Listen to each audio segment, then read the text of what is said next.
Глава 996. Секта священного яда. С двумя хлопками свет снова вспыхнул в 100 метрах от каменного павильона, и появился пурпурный туман.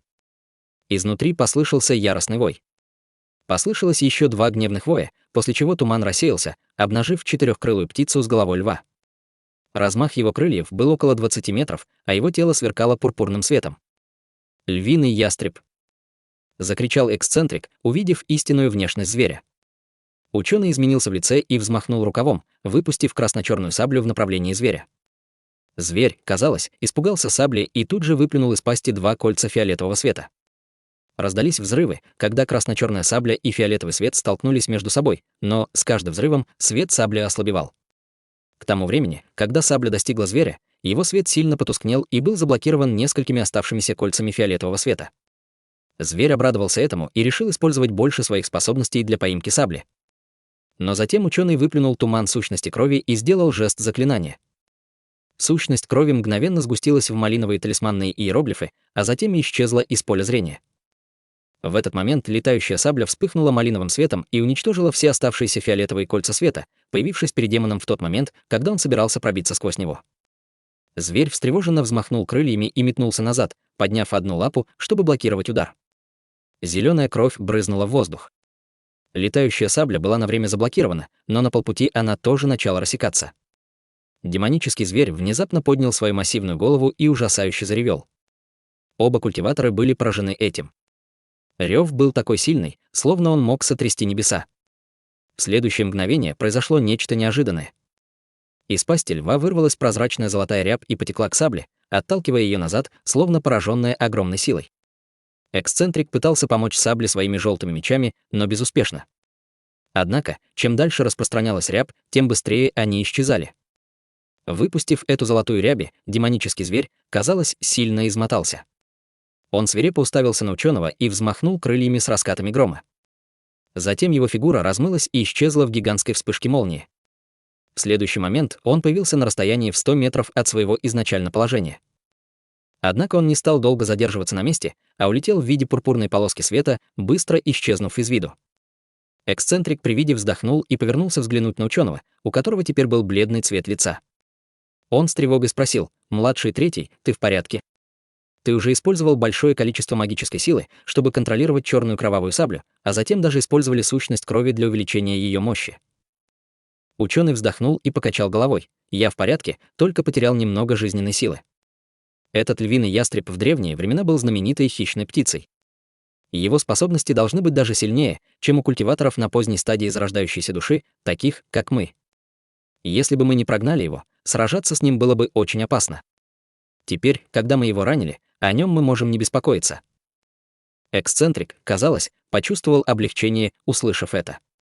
Раз это древняя хищная птица, ее тело должно быть невероятно выносливым. Без черной кровавой сабли нашего клана мы бы даже ранить его не смогли. Ученый улыбнулся, а затем привел взгляд к зеленому туману внизу. Культиваторы клана Е были поражены прибытием монстра, но им удалось успокоиться. Он кивнул при виде этого, немного поговорив с эксцентриком, отправился в каменный павильон, чтобы отдохнуть. Под огромной горой недалеко от долины Тысячи Ядов стояло 5 белых силуэтов. Они встретились с 2 культиваторами в черном, которые уважительно докладывали им о ситуации. «Что это такое в небе?» — загадочно прозвучал таинственный голос из их окружения. Один из культиваторов в черном ответил: «Да, великий старейшина».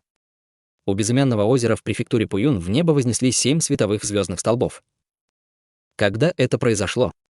Вы узнали, что это такое? Это произошло 4 дня назад, уважительно ответил один из культиваторов. Один из наших учеников получил информацию и немедленно сделал отчет. Говорят, что столбы света находятся над невероятно большой печатью. Из-за ее размера мы не можем правильно определить ее местоположение. Многие из сект в Наньцзяне встревожены этим внезапным происшествием и отправили на поиски своих культиваторов зарождающейся души. 7 столбов света. Я слышал, что утечка духовного света может быть вызвана разрушением ограничений. Как интересно, я пойду лично и проверю. В любом случае, ты сказал, что поблизости обнаружен старейшина Фу из секты 9 безмятежностей, но сейчас о нем нет никаких известий. Ты ошибся. Если ты не можешь найти даже этого человека, то как ты найдешь этого культиватора по имени Хан? Постепенно этот загадочный голос стал все холоднее. Культиваторы в черном были взволнованы его тоном, и один из них поспешно объяснил: «Пожалуйста, не сердитесь, великий старейшина. Мы действительно получили информацию о том, что старейшина Вэй, похоже, движется в этом направлении, но он исчез, когда приблизился к долине Тысячи Ядов. На самом деле есть следы передвижений культиваторов, но я проверил все области долины, кроме Иньянской пещеры. Я уверен, что в долине никого нет, только если он не вошел в Иньянскую пещеру. Если он вошел туда, то, очевидно, старик решил провести там остаток своей жизни». После того, как таинственный голос сказал это, культиваторы в черном потеряли дар речи, а по лицу у них побежал холодный пот. Таинственный голос сказал: «Пусть так. Вам нелегко было обыскать это место. Даю вам больше времени. Пошлите людей, чтобы осмотреть долину, а я отправлюсь в префектуру Пуинь. Сообщите старейшинам Ву и Ся, что они будут сопровождать меня. Чем больше людей, тем лучше». «Да, великий старейшина». Два культиватора в черном почувствовали волну облегчения и поклонились ему. Затем 5 белых силуэтов поднялись в небо, слившись в одно целое, а затем метнулись за горизонт. К префектуре Пуин приближалась группа культиваторов в направлении небольшого озера. Их было около 20 человек, каждый в синих одеждах и красных платках. 4 впереди них были культиваторами на стадии зарождающейся души. В частности, культиватор средних лет с нефритовыми линиями на лице находился на пике средней стадии. Его тело обладало ледяной аурой, создавая ощущение большой опасности для окружающих. Старик на ранней стадии зарождающейся души обеспокоенно спросил: «Старший боевой брат Хуа, действительно ли нам стоит брать с собой столько сил? Мы взяли с собой большинство наших учеников. В случае неудачи сила нашей секты сильно пострадает». Культиватор среднего возраста ответил: «Если в наш мир попало великое сокровище, то проблем не будет, но вполне вероятно, что это легендарная гора Куну. Мы должны рискнуть, чтобы приобрести секретные сокровища горы». Гора Куну. Духовная гора, которую всю свою жизнь искал основатель нашей секты. Тревожно вздохнул седовласый старик. Зеленые отметины на лице культиватора среднего возраста вспыхнули ярким светом. «Верно.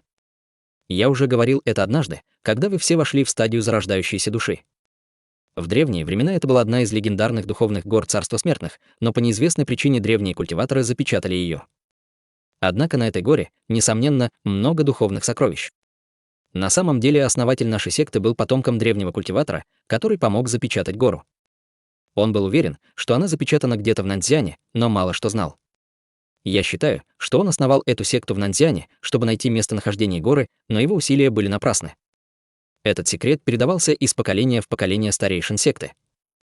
Третий старик с толстыми бровями озадаченно спросил: «Почему старший боевой брат Хуа уверен, что столбы света являются предзнаменованием появления горы Куню?»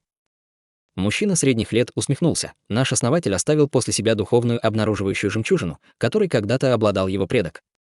Она была специально создана для обнаружения летающего бессмертного камня на горе. Теперь, когда он появился, жемчужина отреагировала. Несколько дней назад она стала издавать звон в зале основателя. Даже без столбов света в небе я бы в любом случае отправил бы всех наших учеников». Вот как. 3 старых культиватора взволновались его ответом. Седой старик вздохнул и сказал: «Жаль, что старшего боевого брата Юаня не было в секте. Вместе было бы безопаснее. Младший боевой брат Юань ушел на довольно секретное дело, и мы не знаем, где он, и никак не можем с ним связаться. Однако я дал указание оставшимся ученикам, чтобы он немедленно присоединился к нам, как только вернется. На данный момент нам нужно воспользоваться этой возможностью, чтобы сначала войти в гору и захватить большинство ее сокровищ. И мы до сих пор не знаем, сломалась ли печать на горе сама по себе или это делали другие культиваторы. В случае второго нам стоит быть особенно осторожными», — серьезным тоном сказал культиватор среднего возраста.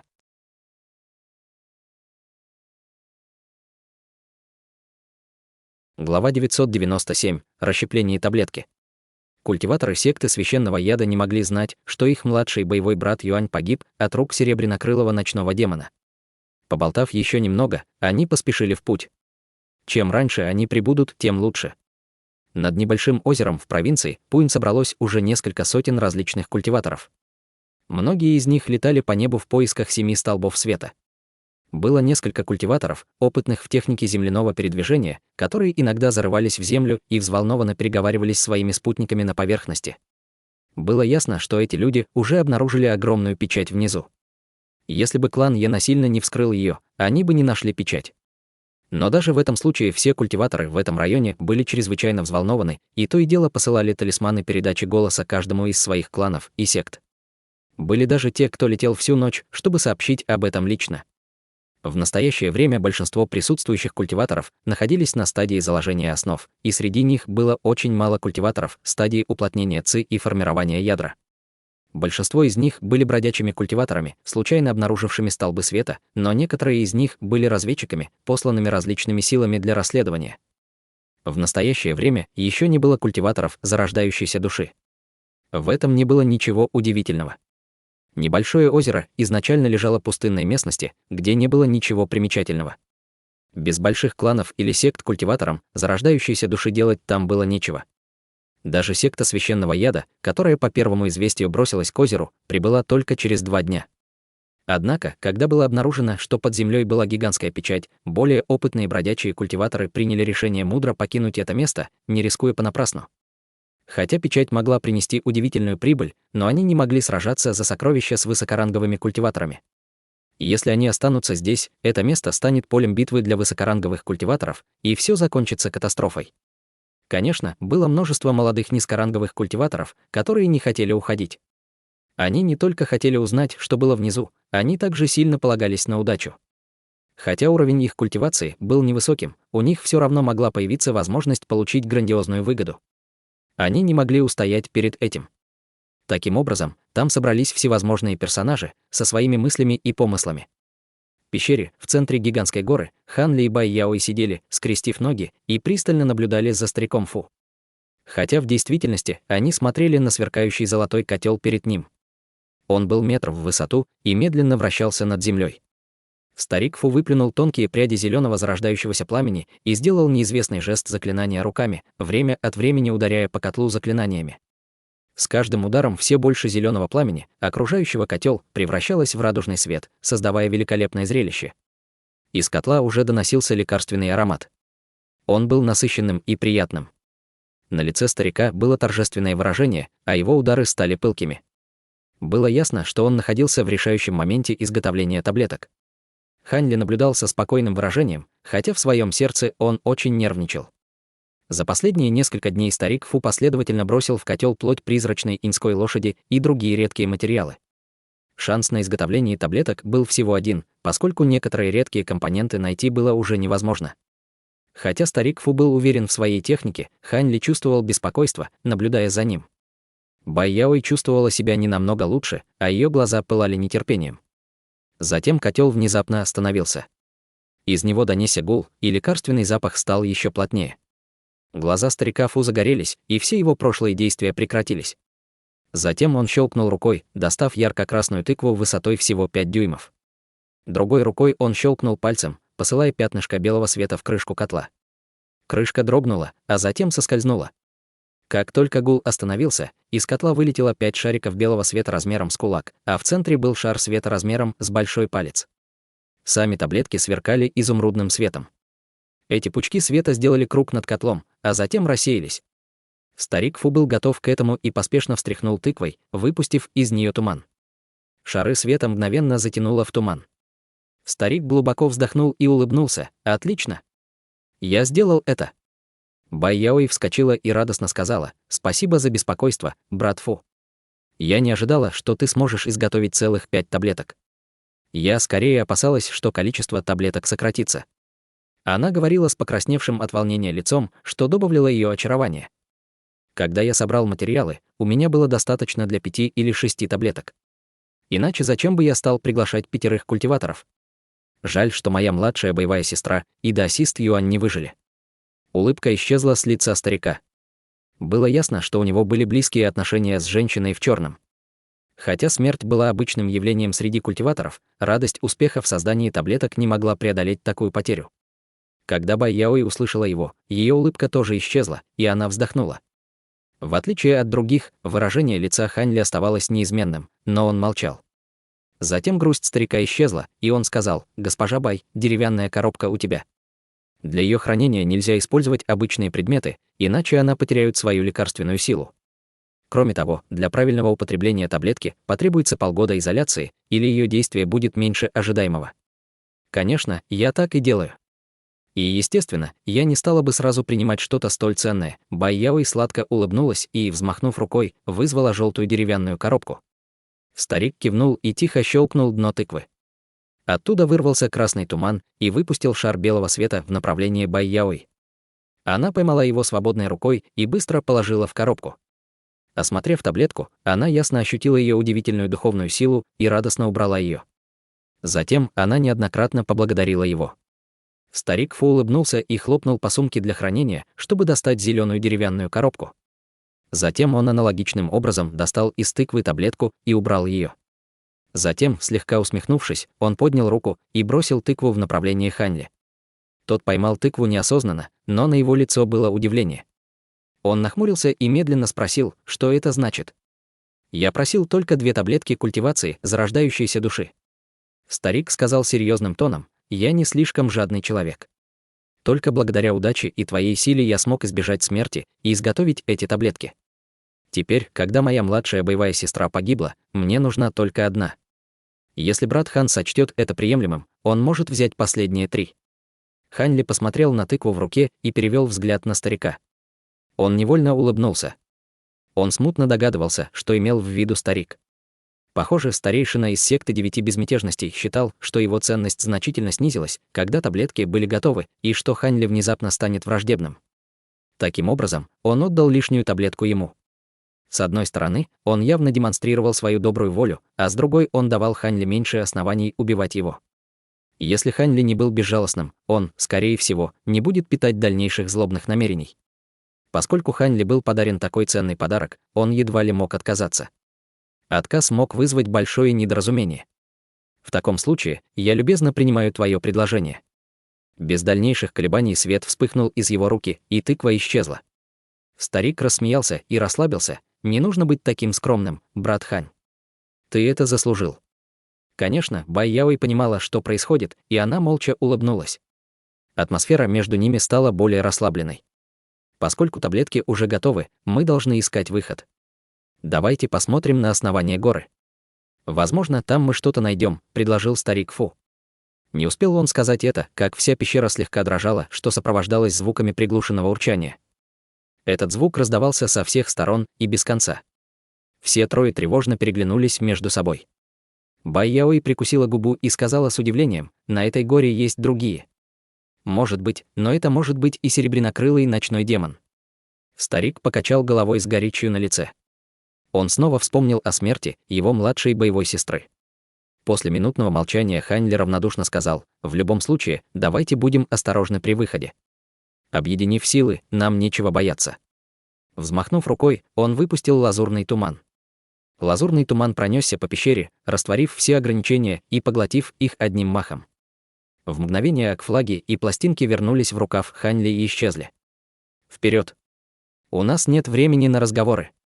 Сказав это, Ханли окутал свое тело сверкающим лазурным светом и полетел к выходу в виде лазурной полоски. Старик Фу и Бай Яой переглянулись между собой, а затем поспешили за ним, не осмеливаясь задерживаться ни на секунду.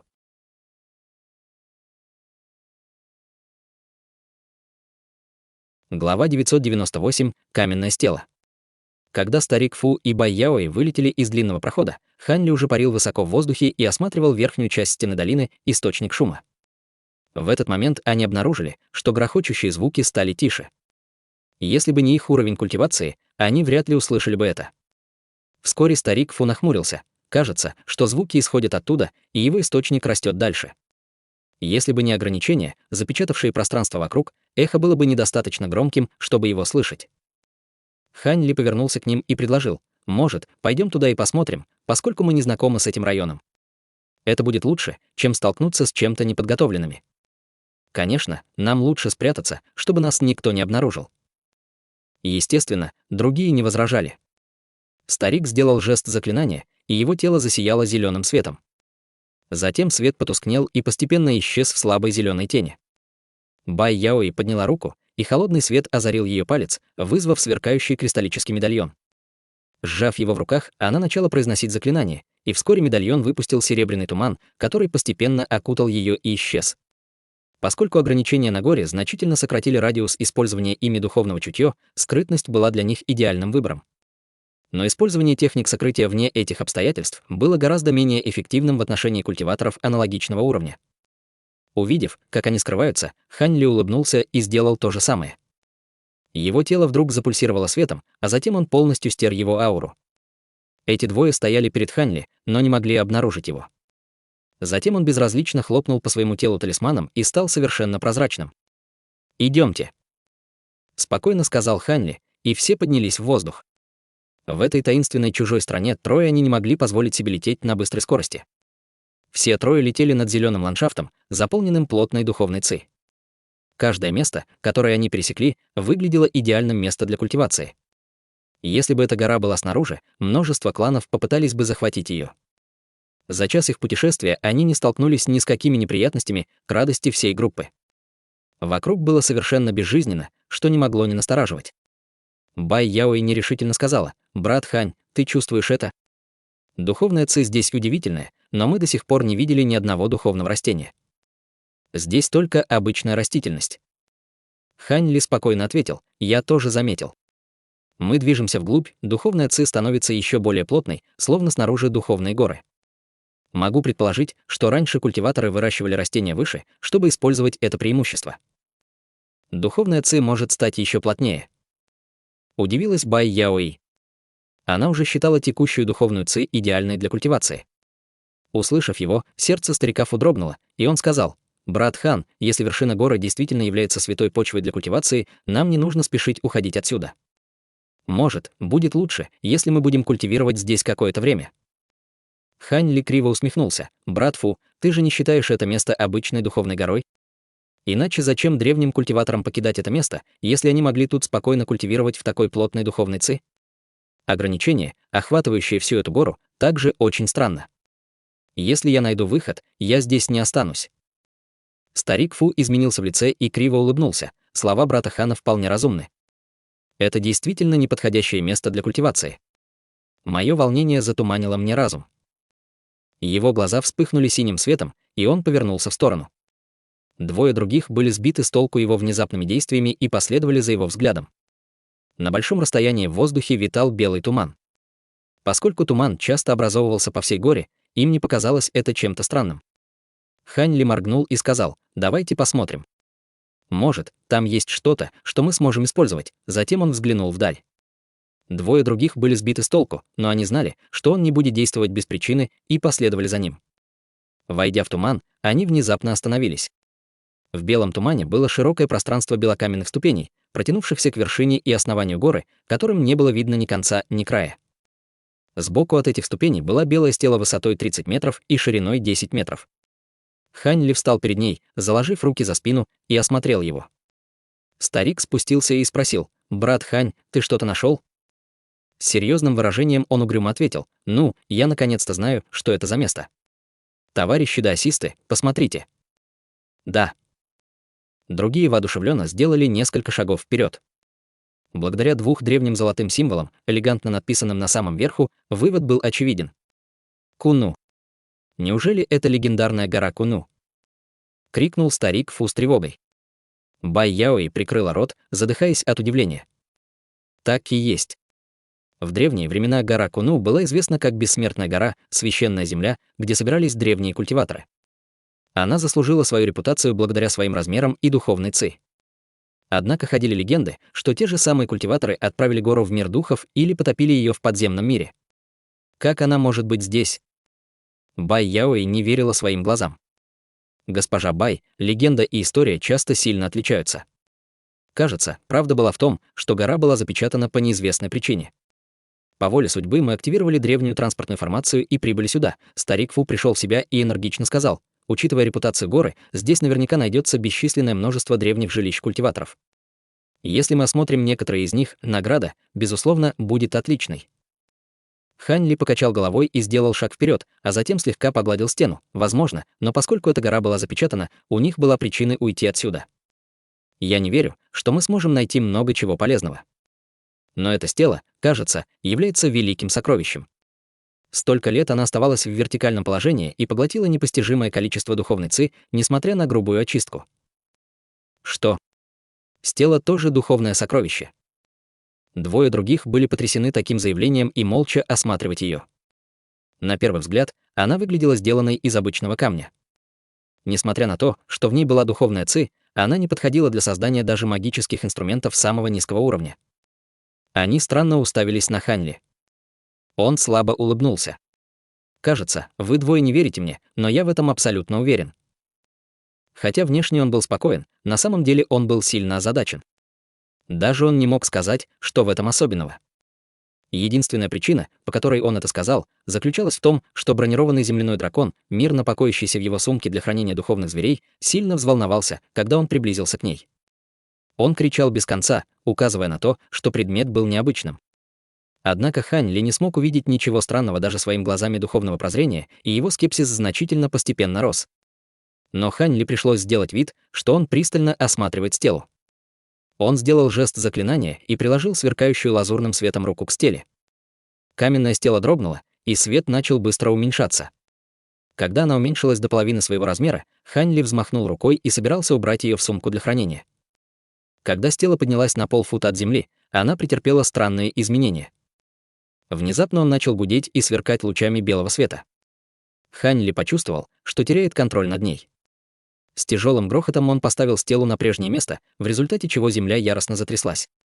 От гула стела у них заложила уши, а сама стела начала медленно разрушаться снизу вверх. Хань Ли изменился в лице, прищурившись.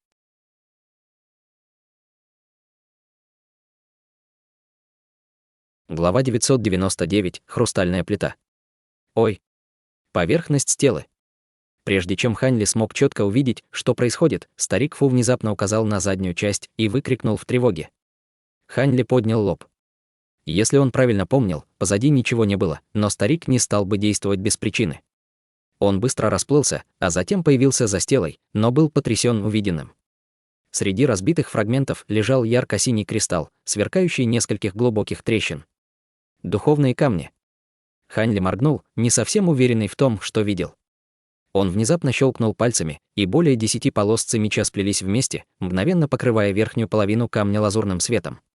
Какое-то время фрагменты отрывались от стелы, заполняя окружение серым туманом. Благодаря остроте его ци меча потребовалось совсем немного времени, прежде чем синий свет снизу раскрылся. Хань Ли легким движением пальца убрал лазурный свет, открывая темно-синюю кристаллическую плиту. Она была метр в высоту и сверкала ярким синим светом.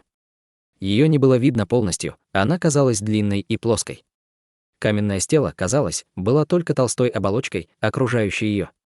Взглянув на нее, Бай Яой сказала серьезным тоном: «Это не духовный камень ледяного элемента, и в нем нет духовной ци, хотя он и выглядит похожим.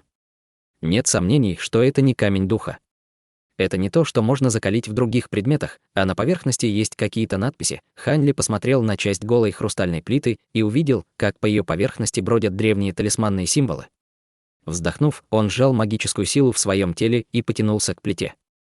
Внезапно перед стелой появилась рука лазурного света и, схватив ее, подняла вверх. Как он и ожидал, кристалл был чрезвычайно тяжелым, но Хань Ли был готов и вытащил его силой из камня, полагаясь на грубую магическую силу. Синий сверкающий кристалл появился перед Хань Ли. Талисманные символы блуждали по его поверхности, сверкая тусклым синим светом. Когда Хань Ли взглянул на них, его сердце замерло, но он, сохраняя спокойствие, сделал жест заклинания и указал на хрустальный камень. Камень задрожал и уменьшился до размера кирпича длиной в полфута. Затем в порывах ветра он исчез в рукаве. Старику Фу и Бай Яой было любопытно узнать о кристалле, но когда они увидели, что Хань Ли не собирался позволять им осмотреть его, они тактично промолчали. Вместо этого они быстро поболтали с ним, а затем решили отправиться дальше в гору. Они уже поняли, что грохот исходил сверху, и снова активировались свои техники сокрытия. Конечно, Хань Ли и остальные не мог знать, что эти звуки создавали культиваторы клана Е. Чуть дальше по ступеням они пытались уничтожить ограничения как могли. Однако расстояние между двумя сторонами было очень далеким, и к тому же между ними было дополнительное ограничение. На данный момент эксцентрик и великий старейшина клана Е парили бок о бок над огромным валуном. Недалеко от них находились другие. Они стояли внутри недавно установленной магической формации. Они использовали силу формации, чтобы контролировать различные сокровища и атаковать огромную арку, блокировавшую их путь. Высший демон в настоящее время контролировал угольно-черный летающий меч и атаковал без эмоций. Арка сверкала ярким светом, выдерживая атаки. Сама арка выглядела как странное сокровище. Со следом беспокойства эксцентрик с большой головой перевел взгляд от блестящей арки к ученому в белом и спросил: «Младший третий, как ты думаешь, сколько мы сможем прорваться через врата 1000 культиваторов?» Ученый ответил со спокойной внешностью и угрюмым тоном: «Думаю, нам понадобится еще 1 день». Это сложнее, чем ожидалось. Неудивительно, что в прошлом они обладали такой славой. Мы и так слишком сильно задержались. Нам лучше ускориться, мрачно пробормотал эксцентрик, явно не собираясь помогать. Ученый спокойно ответил: поскольку здесь такие злобные древние звери, как львиный ястреб, мы должны быть начеку. Лучше потерять день, чем потерять силы, когда они нам будут нужны больше всего. Пожалуйста, будьте терпеливее, 7-й дядя. У нас еще много времени. Эксцентрик вздохнул: ладно. Даже если культиваторы зарождающейся души других сект действовали быстро, им все равно потребовалось бы время, чтобы прибыть и найти отверстие. Но с учетом того, что эти ворота отнимают так много времени, мне интересно, какие еще ограничения мы встретим на пути. Не беспокойся, 7-й дядя. Наш клан естественно, изучал вопрос снятия ограничений в течение долгого времени, когда мы планировали это. Наш клан уже собрал несколько секретных сокровищ, специализирующихся на их уничтожении, но еще не время их использовать. Вот как. Какое облегчение, выражение эксцентрика немного смягчилось. Затем двое спокойно наблюдали за разрушением ворот, не говоря ни слова. Но вскоре после этого эксцентрик погладил нос, и его лицо стало мрачным. Он беззвучно щелкнул пальцем и послал несколько полос желтого меча к большому дереву в 100 метрах от него. Как только дерево упало на землю, за ним показался монстр с серебристыми крыльями и зеленым мехом. Он двинулся вперед, развернув свои крылья и легко отклонив мечи Ци. Завопив, он холодно взглянул на культиваторов клана Е внизу, а затем перевел взгляд на ученого и эксцентрика. Затем он взмахнул крыльями и взлетел. Вскоре демон исчез, улетев поодаль. Не пытаясь преследовать его, эксцентрик сказал серьезным тоном: «Я правильно понял. Он очень опытным в техниках ветреного передвижения и был способен на иллюзорную форму ветра, очень похожую на легендарного серебрянокрылого ночного демона. Если бы не слабая трупная ци на его теле, я бы не смог его обнаружить». Трупная ци. Я не почувствовал этого, 7-й дядя, но благодаря вашему искусству кровавой колесницы ваше духовное чутье сильнее. Однако кажется, что этот труп довольно умен. Ученый посмотрел в направление, в котором исчез ночной демон, и выражение его лица стало мрачным. Эксцентрик нахмурился. Разве гора Куню не была известна как страна бессмертных? Откуда здесь такие порочные существа, как львиный ястреб и небесный труп? Нам повезло, что мы здесь все вместе, иначе это было бы гораздо опаснее.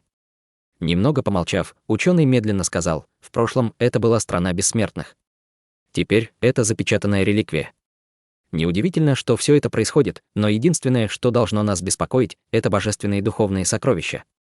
Остальное не имеет значения. Холодный блеск сверкнул в глазах эксцентрика. Верно, но этот серебрянокрылый ночной демон, кажется, обладает не только великим уровнем культивации, но, что еще хуже, великолепным интеллектом. Мы должны быть особенно осторожны с этим монстром, иначе он сильно навредит нам. Большое спасибо за ваше предупреждение, 7-й дядя. Я приму это к сведению. Ученый кивнул, и его тон стал торжественным. Свет вспыхнул от одной из стен каменного павильона, где они отдыхали несколько минут назад. Появилась кучка седых волос и в комичной манере огляделась по сторонам.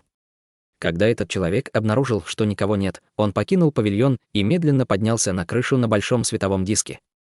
Затем человек поднял голову, демонстрируя свое морщинистое лицо и узкие хитрые глаза. Этим человеком был маленький таинственный старик Сян Чжили. Это действительно гора Куню. Вот как? Духовная ци здесь довольно необычно, но кто такой осмелился открыть печать? Если эти вещи появятся, вся Великая Империя Цинь будет обречена. Мне совсем не повезло, что я оказался рядом, но притворное невежество было не лучшим вариантом. Оглядевшись, он вдруг услышал звуки взрывов вдалеке и начал дико топать по полу и громко ругать себя. Его лицо исказилось от гнева. Когда он закончил, он вдруг услышал красивый мягкий голос: «Поскольку ты знал, что это опасно, и все еще вошел, я должна восхищаться тобой за смелость». Когда Сян Чжили услышал этот голос, он почувствовал, что все его тело похолодело, а его кровь замерзла. Старик заикался: «Старшая, ты пришел». «Что?» «Я был здесь в течение бесчисленного количества времени». В прошлом трое старейшин использовали силу более 10 тысяч человек, чтобы установить последний уровень ограничений. Это не то, что я могла бы разрушить в одиночку, иначе я бы давно покинула это место. Голос женщины был невероятно сладким, довольно контрастным по отношению к его голосу, который мгновенно стал слабым.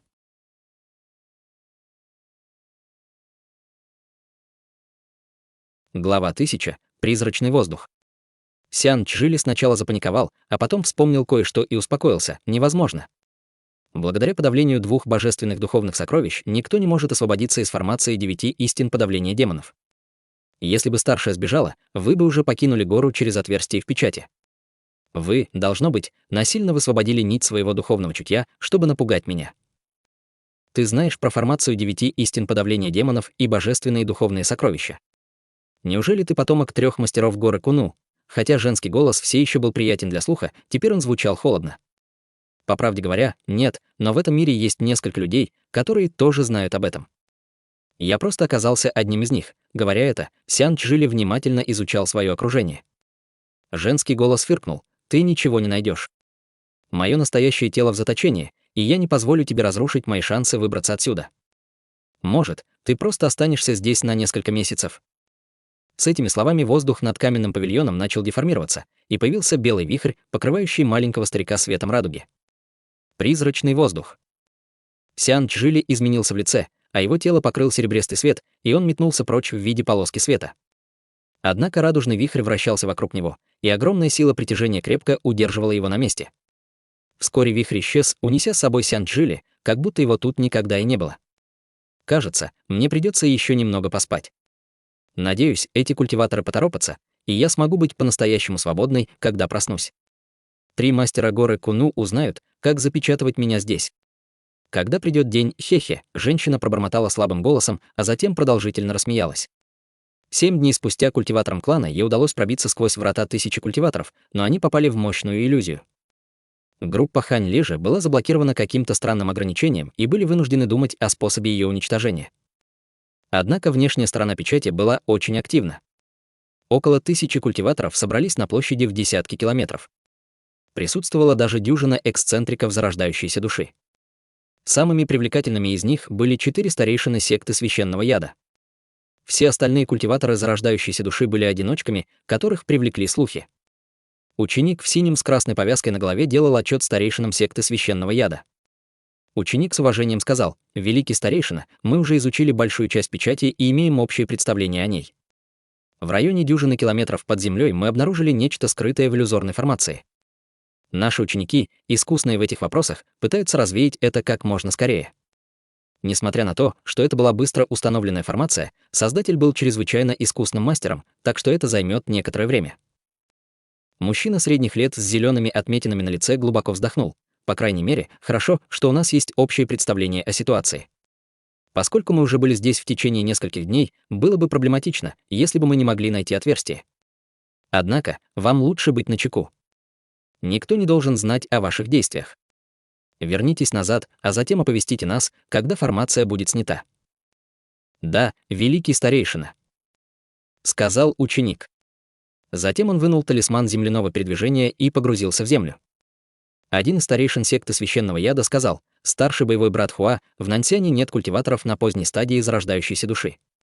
Даже если другие секты спешат сюда, нам нечего их бояться». Великий старейшина Хуа мрачно ответил: «Сейчас, может быть, так и есть, но каждый день, пока мы ждем, прибывают все более высокоранговые культиваторы. Здесь много сект, конкурирующих с нашей силой, и если они все спешат сюда, у нас наверняка будут проблемы. Кроме того, 10 великих сект праведного и дьявольского Даа тоже скоро прибудут». Другие старейшины, услышав это, обеспокоились, некоторые решили, что великий старейшина раздувает из мухи слона. Однако старейшина Хуа вскрикнул, сосредоточив свое внимание на небе. Остальные вскоре подражали ему. Серое облако нависло над горизонтом и двигалось в их направлении со страшной скоростью. Когда 4 старейшины секты священного яда почувствовали это мощное духовное давление, их лица стали мрачными. В мгновение ока оно достигло небольшого озера, а затем исчезло в результате сильного разрыва. Из дыма появились 5 белых силуэтов, каждый из которых был неподвижным и нечетким. Несокрушимые чевкающие демоны. Выражение лица старейшины Хуа застыло. Воплощение старого дьявола Цаня из секты рассеивающийся инь. крикнул один из других старейшин с бледным лицом. Старейшина Хуа фыркнул и тихо сказал: «Только этот старый дьявол культивирует такое дьявольское искусство. Его истинное тело может обладать любым из 5 воплощений. Он практически бессмертен, если не убить все 5 воплощений. Интересно, у кого это такое отличное понимание моих техник? А, это ты, даосист Хуа из секты Священного Яда. Не ожидал, что твоя секта так энергично прибудет сюда. Может, вы знаете что-то о том, что здесь запечатано?» Вдруг с неба раздался таинственный голос. Он звучал так странно, словно каждое слово доносилось из разных мест. Культиватор Хуа глубоко вздохнул и наигранно рассмеялся. «Брат Цань, должно быть, шутит. Как мы можем знать об этом? Просто наша секта была ближе, поэтому я пошел посмотреть. Однако, не могу не спросить, почему здесь уважаемый великий старейшина секты рассеивающийся Инь?» Великий старейшина Цань загадочно рассмеялся и сказал: «Помнится, что ближайшей сектой была эта секта бессмертных форм. Ваша переехала. Я был в Наньцзяне по делам и случайно столкнулся со всем этим». Старейшина Хуа сухо засмеялся и спросил: «Такому знаменитому культиватору, как брат Цань, нелегко покинуть свою секту. Могу я спросить, что подтолкнуло вас к личным действиям?» Я решил разобраться с несколькими предателями, которые бежали сюда, ничего важного. Я просто спокойно занимался этим вопросом. Вот как. Кажется, я был слишком подозрительным. Затем оба они замолчали. Атмосфера стала напряженной. Я нашел. Есть выход на север. Мы можем войти туда. Секта Священного Яда открыла вход, пока мы говорили. Со стороны озера появилась фигура, крикнув это, улетела вдаль. Голос поразил всех близлежащих культиваторов. Почти сразу же несколько учеников в синих одеждах стали яростно преследовать того культиватора. Однако он использовал исключительную технику передвижения и смог сбежать. Старейшины секты Священного Яда изменились в лицах. Старый дьявол Цань рявкнул от смеха: «Вот как! Я немного разбираюсь в формациях заклинаний и могу оказать вам некоторую помощь. Думаю, мне стоит спуститься первым». Затем все демоны спустились вниз, под озеро, и исчезли без следа. «Пойдем, старый дьявол Цань безжалостен. Мы не можем позволить ему навредить нашим ученикам». С пепельным цветом лица культиватор Хуа щелкнул рукой и вызвал маленький желтый флаг. По взмаху его руки желтое облако покрыло культиваторов секты Священного Ядра и мгновенно спустило их всех под землю. Другие в этом районе также начали двигаться и прятаться под землей. В мгновение ока почти половина из них исчезли под землей. Остались только низкоранговые ученики, не владевшие техниками земляного перемещения или соответствующими талисманами. В 10 километрах к северу и 3 километрах в глубину была огромная черная смоляная область, вокруг которой сверкали шары яркого света. Под ними был барьер непостижимо густого белого света, который окружал плотный поток молний. Если бы кто-то приблизился, его бы тут же убило без малейшего предупреждения. Те, кому повезло, смогли уклониться от молнии, но в противном случае их защиты не хватало, и они были вынуждены остановиться на какое-то время. Но то, на что эти культиваторы обратили внимание в первую очередь, была областью в барьере, где не было молнии и которую охраняли ученики секты Священного Яда. На их лицах были торжественные выражения, и они не позволяли никому туда приблизиться. Заблокированные культиваторы кричали поток оскорблений, но никто не осмелился принять меры. В конце концов, секта Священного Яда обладала большой репутацией в Наньцзяне. Поскольку большинство этих культиваторов были родом из региона, они не смели поспешно навлекать на себя неприятности. Конечно, были и те, кто не боялись их репутации, и таким примером была полоска малинового света. «Потеряйтесь. Я собираюсь войти», — высокомерным тоном сказал старик. Когда они увидели, что появился культиватор зарождающейся души, один из учеников беспомощно сказал: «Старший, наша секта нашла вход первым». «Наши боевые дяди рядом, старший должен», — старик холодно рассмеялся и сказал: «Даже если бы здесь был Хуа Тиньцы, я бы все равно вошел». Затем он поднял руку, и на его ладони загорелся ослепительный красный свет.